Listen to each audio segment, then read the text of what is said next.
Now to a warning for parents whose children spend a lot of time online. 2 years ago, this country was shocked to learn the RCMP had foiled a plan to commit mass murder at the Halifax shopping centre. Tonight, the mother of one of those teens involved wants to share what she has learned about the dangers in the online underworld, hoping it will help someone else. For the first time since she learned her son was the mastermind and also intended to kill her as well. She's speaking exclusively with CTV's Kayla Hounsell.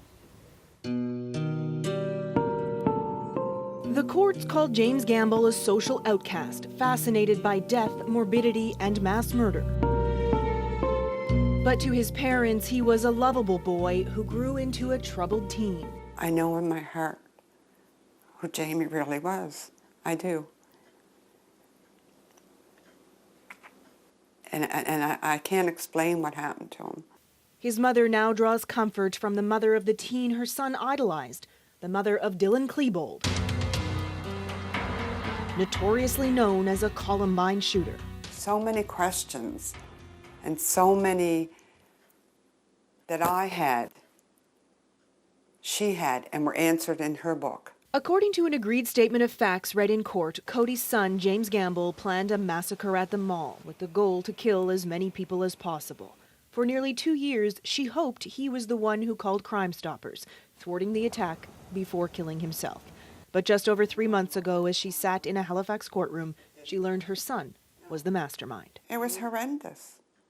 It was horrendous. Listening as her son's Facebook messages were read aloud, indicating he planned to kill her too. I wished he had killed us.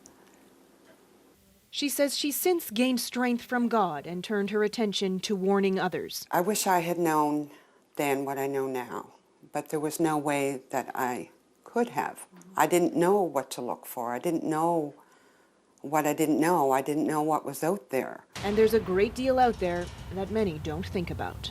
Hello. Hi. Hello. Nice to meet you. Nice to meet you. Welcome to the RCMP's Tech Crime Unit, where fighting the dark web is just a part of daily business. Constable Todd Bromley is a forensic analyst. He scours cell phones, hard drives, and other technology to help crack cases. We're very concerned about anything of an illegal nature. The RCMP created this unit around 17 years ago, but they're seeing more and more crime related to the dark web, especially over the past 3 years. As it grows in popularity and use, many of our investigations are tending to lead to the dark web. The dark web is an encrypted portion of the internet where illegal products and services are for sale. You don't just stumble upon it. Somebody in the house would have actively had to install software in order to get on the dark web. But what is perhaps even scarier are the sites easily accessed. James Gamble used Facebook, Tumblr, and Reddit, spiraling into suicidal thoughts and homicidal ideation.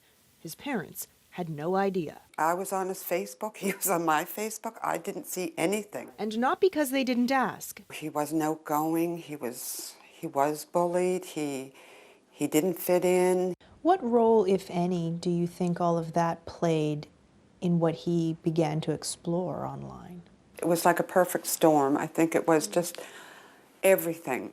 Simon Sherry is a registered psychologist and professor at Dalhousie University. He says personality traits do influence what we do and where we go online. Some are fueled by narcissism and psychopathy, but others are just trying to connect. We still have a fundamental need to belong and to feel connected.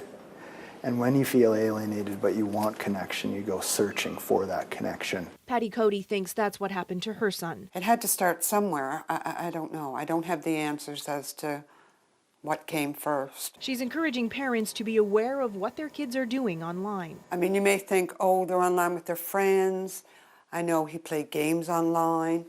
But there was the other part that we didn't know about. The RCMP suggests parents establish guidelines, talk with young people about what they're surfing, and face computers into a room, making them easier to observe.